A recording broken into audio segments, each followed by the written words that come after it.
Regular drawing क्लासच्या संचालिका शैला सिन्नरकर यांनी आपल्या विद्यार्थ्यांच्या चित्रांचे प्रदर्शन बालगंधर्वमधील कला दालनामध्ये भरवलं आहे। अगदी 4 ते 5 वर्ष असणाऱ्या शालेय विद्यार्थ्यांनी अत्यंत सुंदर अशी चित्रे रेखाटली आहेत। रंगांचा वापर करून सुंदर चित्रे त्यांनी इथे रेखाटली आहेत। सिने अभिनेते, राजकीय चेहरे तसेच देवी देवतांचे हुबेहूब असे सुंदर चित्रे रेखाटले आहेत। तसेच कलाकृती देखील विद्यार्थ्यांनी केल्या आहेत। सुशोभीकरणाच्या वस्तू देखील त्यांनी तयार केल्या आहेत।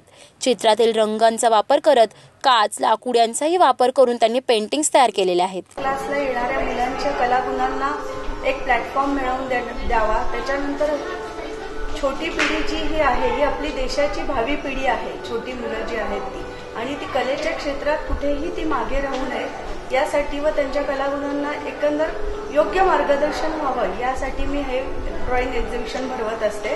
यावेळेसच्या ड्रॉइंग एक्झिबिशनमध्ये 110 मुलांनी पार्टिसिपेट केलेलं आहे। 950 ड्रॉइंग्स इथे लावलेली आहेत। 5 वर्षापासून 12वी पर्यंतचे स्टुडंट माझ्या क्लासमध्ये येत असतात। त्याचबरोबर समर कॅम्पमध्ये मी वेगवेगळे आर्टिकल्स किंवा वेगळ्या आयटम्सबद्दल त्यांना माहिती देऊन मार्गदर्शन करते व ते वर्कशॉप घेतले जाते। तसेच रांगोळीतून चित्रकृती साकारली आहे। तसेच मातीचा वापर करत मूर्ती देखील साकारलेली आहे। अत्यंत सुंदर अशी साकारलेली कलाकृती चित्रे या प्रदर्शनाच्या माध्यमातून पाहावयास मिळत आहे।